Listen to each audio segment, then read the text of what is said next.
Welcome to the HEARTS Entwined podcast. In this podcast, we'll be having discussions around the secrets which attract lasting, healthy, fulfilling relationships, creating a healthy mindset, and what women should know and understand about men. Introducing your host, Lyn Smith, the Queen of Hearts, relationship expert, trainer, speaker, and best-selling author of the Cupid's Bow technique.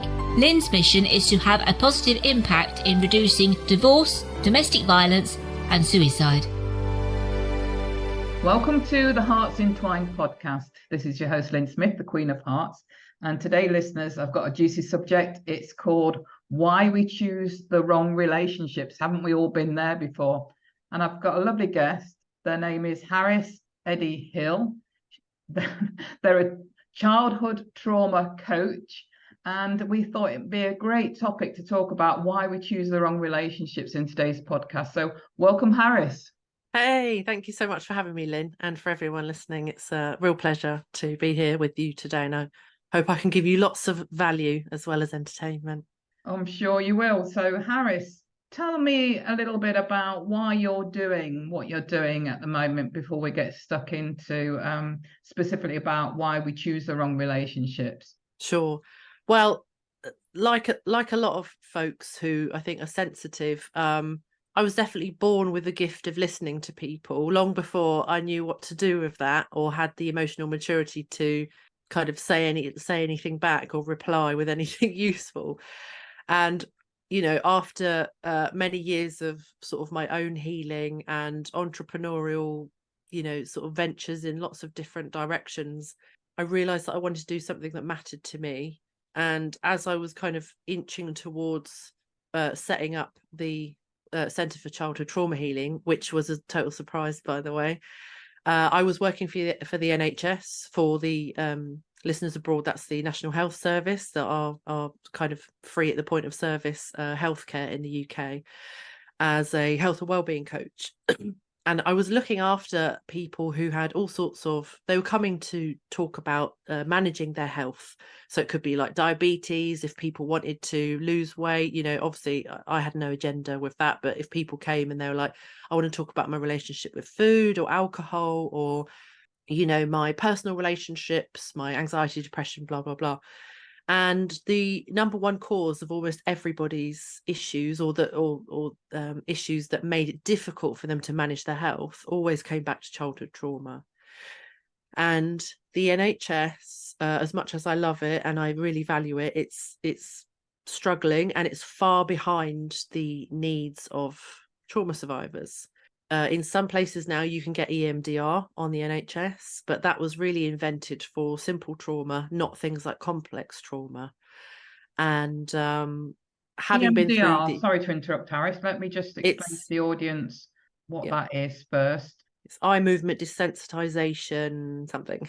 So it's a process by which you go through a memory, and as you're doing it, you move your eyes in a certain way, and it's meant to kind of take the sting out of the memory, but it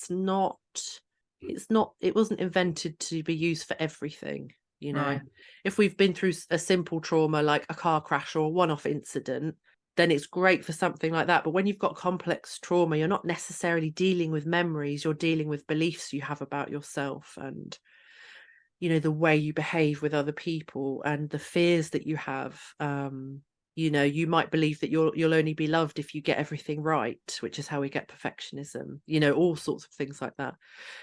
So having been through this healing myself around childhood trauma, and having trained about 6 years ago, just over 6 years ago, in neurolinguistic programming and timeline therapy, which are some other alternative modalities, I realized that actually I have the tools and the personal experience to help people. So that's how I ended up doing what I'm doing. And just briefly, again, for the audience's benefit, what's neurolinguistic programming, which is usually abbreviated to NLP, isn't it? But yes. Yeah. So it's kind of the idea that our brains are programmed. So a huge amount of our lives day to day are automatic, you know, like when we get up, we go to the toilet, we eat, you know, and so much of our behavior it's a routine, it's automatic. And the idea is that a lot of that programming comes from different places, and not all of that programming is helpful to us or any longer relevant. So, and the idea is that you can then change that, you can swap it for something else. And the parts that work, and this is where I get really passionate about what trauma processing is versus trauma therapy or talking therapy, is that in order for our brains to change the most significantly, we need an emotional experience. So if we've had a negative experience that resulted in trauma, then we need to have a opposite kind of complementary emotional experience to kind of heal or finish off that memory, or to change the way that our brain works around a certain issue or topic. And yeah, we can reframe things so they mean something different. That's, gives us a more positive feeling, can't we? Yeah, it's reframing, but it's also processing, because trauma in the brain is basically a memory or an experience or a group of experiences that the memory never got filed away. And that's why when it's triggered, it feels like it's in the present and it's happening to us now. So the way that we finish a trauma memory or feeling or belief or whatever is by actually giving an ending that we want to give it, that is helpful to give it. And that happens in an emotional experience rather than a talking logical mindset kind of a way. So it's a very different type of work than is talking therapy. So could you give us an example of what that would be, again, for the benefit of the audience? Yeah, so I will share what happened with me. So I had my simple PTSD treated the first time. This was PTSD as a result of child sexual abuse. And what we did is that we went into, this is not a triggering thing, by the way, just for anyone listening who's sensitive. What we did is that I went with my practitioner to the morning after the incident, and I went to go and meet this younger version of me. We had this really healing conversation. I sort of answered their questions. I said that, I sort of said all the things that really I needed at that time. And even though obviously I'm in the present and I can't change the past, we gave my brain what it needed. So we had those conversations, we answered those questions that was still in me. There was still like 10-year-old me who had all of this stuff that was thought but never spoken. So we did that. We also kind of diffused or dissipated all of the emotional charge in the body. And then we closed off that memory. Like once it really felt finished with, it was like, there's no questions left here. There are no emotions left here. And then we took younger me and put them in a kind of safe space, like away from that memory. And it was hugely emotional. There was an enormous release. There was a lot of snot and tears. I'm not a very graceful crier. And it was incredible. And I had no idea that this was going to work. But I was, I'd lived with really severe trauma for sort of 20 years, and I'd have given anything a go. And since that day, I've not been triggered once. I've not had flashback, nothing. Like it is gone. And once I realized how simple this is, it's not to say you don't need skill to do it, but once I realized how simple it is, it was absolutely life-changing. And it made me quite angry at all of the people I'd asked for help from who had no interest in this kind of possibility, and they just told me this was how I was going to live the rest of my life. Yeah, it's very sad, isn't it, how a lot of people react to that sort of thing. So was this done via a normal conversation, by a closed eye process, or some sort of regression via hypnotherapy? How was it done? It was a closed eye process, but it wasn't, I wasn't in any kind of state. It was quite, I think you have to be quite conscious to do it. And I guess it's quite intuitive, not everyone has a strong sense of imagination or sort of visual stuff when they've got their eyes closed. But it was, it's helping the client to kind of trust the things that are coming up and the feelings and the thoughts, which is a strange process if you've not done it before. But it was really, really powerful and actually really lovely and healing and very positive. And I absolutely 100% understand, because I've been through something similar myself, and been through a few different closed eye processes that really helped me as well. So totally understand where you're coming from, and absolutely give it a thumbs up in terms of how it unbelievably easy it is in terms of a process, but also, like you say, it's not without some sort of really significant emotional outpouring from yourself, because I can remember loads of snot tears coming out of me as well during that process. So thank you for sharing that. And another thing that interested me, we had a little conversation off air around childhood trauma, and people actually saying to you that they haven't necessarily been through what they'd recognize as childhood trauma. Can you talk about that a little bit? Yeah, so this is kind of the lead up to our topic today about who we choose. And it's that for so many of us, when we think of the term childhood trauma, we think about the real textbook stuff, where parents have been or caregivers have maybe been physically violent, or these really extreme things have happened. But actually, for the majority of people who've suffered childhood trauma, it's really subtle, and we don't recognize it as trauma, especially if we get on with our parents, or we think they're great, or we love them to bits, or we have lots of fun, or there's lots of positivity. It's difficult to imagine that trauma has also come from that environment, but actually it has. And that can look like the way that it manifests in adults is often, it's people who have difficulty with boundaries, or saying no, or get anxious about their relationships in one way or another, or who find deep connection difficult because it kind of seems a bit scary, and we might not have the stamina to kind of withstand being in deep connection with people at all, or for long periods of time. And it can manifest in us choosing dysfunctional partners over and over again.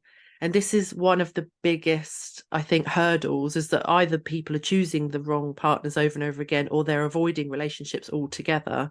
That's not to say that some people aren't aromantic, meaning they don't experience romantic attraction. Some people are just not geared towards relationships, and that's totally okay. But we're talking about people who secretly do wish for a romantic relationship, but for one reason or another they're just not dating, or they're not looking for it, or they're busy distracting themselves with other things. They're avoiding it.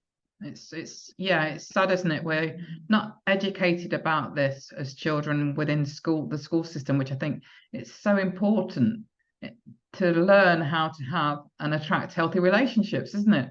Yeah, 100%. So it happened to me so many times. I think I got to about 28 and I was dating this woman. I'm pansexual, so I don't discriminate when it comes to the gender of my partners. And I was dating this woman. She was really lovely. And over time, I was like, she's really emotionally unavailable. Very lovely, but just not there. We were, I was sort of felt very present and very secure, and she was just frequently busy or looking at her phone, or like, I'm just doing something else at the minute. She found it very difficult to be present. And eventually we did break up. Unfortunately, she was a safe person. She was very lovely, but again, it just wasn't happening. The thing wasn't happening. And at that point, I had broken the spell of dating narcissists, which I'd had a very good nose for finding them and setting up something long term with them. So I'd broken that, but I was still attracting people who weren't malicious. There was no malignancy there, but they were ultimately not capable, still not capable. So these were nice people who, again, were not able to meet me where I wanted us to be. And I said to a friend, I said to a few people, it's me. There's something going on with me that's creating this, because I'm 50% of this. Yeah. And a lot of people are like, no, you just got unlucky. This happened. I was like, no, I know that I'm right. I feel it in my bones. I'm not blaming myself. I'm not saying that I deserved to be treated badly or neglected or anything. But there's something here that's happening. I can feel it. I just don't know what it's called. And had you asked me at that point, do you have childhood trauma, I would have mentioned the sexual assault, but beyond that I wouldn't have said anything. And a friend of mine said, I know exactly what you're talking about. Here's this book. And at that point I was already fairly addicted to self-help audio books and psychology and all that kind of thing. And this book was called The Human Magnet Syndrome. And I listened to it and I was floored. to learn that the pattern of the partners and the dynamics that I was living out over and over again was the one that I learned at home. Really? It was how I watched my parents interact. It was what I watched my, I'm non-binary, but, sort of grew up very much in a world of women, modeled a lot of my behavior on that. And I realized that actually I was putting up with the same things that my mum put up with. I overvalued my ability to be calm, to not judge, to not react, which made me way too submissive, or subservient, I should say, is probably a better word. I was putting up with too much and thinking that it was very virtuous of me to do so, when actually I was colluding without knowing it in my own abuse and neglect. And that's very, a big thing for you to recognize, because and a power to you, what I really admire about what you're explaining is that you took full responsibility for your part in it. Yeah, that's a hard thing to do. And I don't judge people who are not in that place. I think there's a really, being angry at how you've been treated and feeling very kind of venomous about exes or even people that you're still with now, I think is also a very sane reaction. And I think that that's also just as important as getting to a point where you go, right, I'm ready to change the pattern, the dynamic, the, whatever here. But it's a hard thing to do. It was quite a lot. It's quite humbling to be like, oh, wow, and I had to have a lot of self-compassion. I was like, I wasn't trying to harm myself in choosing the wrong people. I was just choosing people for, who for some reason felt familiar. And the reason they felt familiar is because they played the opposite part of the dynamic that I was used to, that looked like home to me. And we're quite often resistant to change, aren't we? So even if it's unhealthy, we still accept something that's familiar in our relationships. 100%. And actually, a friend of mine said recently, she's also very much on the healing journey, and particularly around relationships and childhood trauma. And she said to me, I actually think that I am scared that a healthy relationship will be really boring. And I said, don't worry, it's absolutely terrifying.